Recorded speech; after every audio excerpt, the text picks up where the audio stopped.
आज आपण चटकदार शेवग्याची सुकी भाजी बनवलेली आहे। भाजीचा तुम्ही कलर पाहू शकता। कलरही भाजीला खूप सुंदर आलेला आहे आणि भाजी अगदी चटकदार झालेली आहे। भाजी करायलाही अगदी सोपी आहे आणि खायलाही ती तितकीच चविष्ट लागते।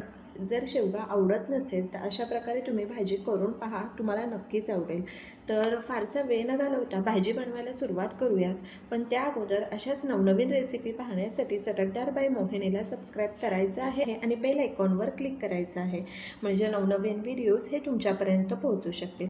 चला मग तर आपण भाजी बनवायला सुरुवात करूयात। तर भाजी बनवण्याकरता या ठिकाणी आपण शेवगा घेतलेला आहे। शेवग्याच्या अशा प्रकारे शिरा काढून घेणार आहोत आणि मध्यम आकाराचे शेवग्याचे तुकडे करून घेऊयात।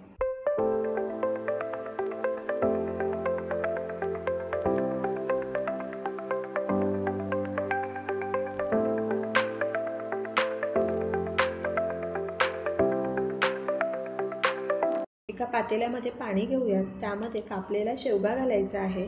अर्धा चमचा मीठ घालूयात आणि शेवगा उकडायला ठेवूयात। शेवगा उकडेपर्यंत आपण मसाल्याची तयारी करून घेऊ। मिक्सी जारमध्ये अद्रकचे तुकडे घालूयात, लसणाच्या काही पाकळ्या घालायच्या आहेत, 2 चमचे सुकं खोबरं घालूयात, 1 टोमॅटो घालूयात, कोथिंबीर घालायची आहे आणि मसाला अगदी छान बारीक वाटून घेऊ।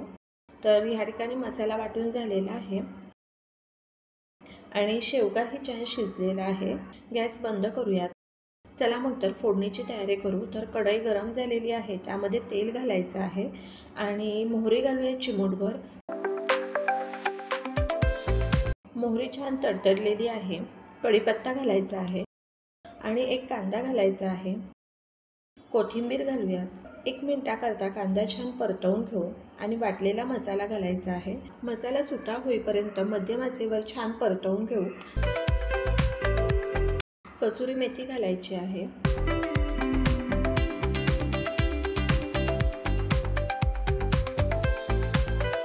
तुम्ही पाहू शकता मसाला छान परतवून झालेला आहे। अर्धा चमचा हळद घालूयात, 1 चमचा मिरची पावडर घालायची आहे आणि 2 चमचे कांदा लसूण मसाला घालूयात आणि छान मिक्स करून घेऊ।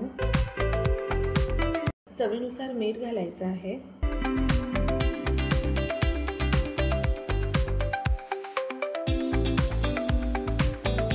एक चमचा गरम मसाला घालूयात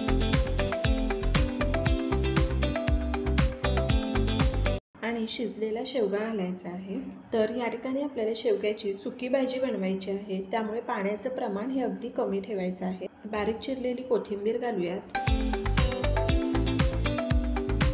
तर साधारण 1 ग्लास पाणी घातलेलं आहे। 2 चमचे शेंगदाण्याचा कूट घालूयात। तर या ठिकाणी शेवगा शिजलेला आहे, पण सर्व मसाले शेवग्यामध्ये छान मिक्स होण्याकरता 6 ते 7 मिनिटाकरता वाफ काढूयात।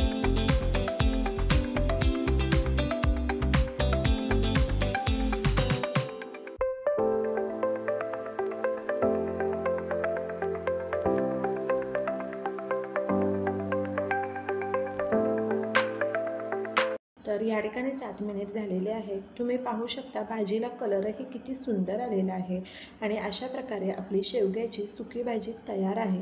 तुम्हीही अशा प्रकारे भाजी करून पहा, भाजी खूप सुंदर होते। तर अशाच नवनवीन रेसिपी पाहण्यासाठी चटकदार बाय मोहिनीला सबस्क्राइब करायचं आहे आणि बेल आयकॉनवर क्लिक करायचं आहे, म्हणजे नवनवीन व्हिडिओज हे तुमच्यापर्यंत पोहोचू शकतील।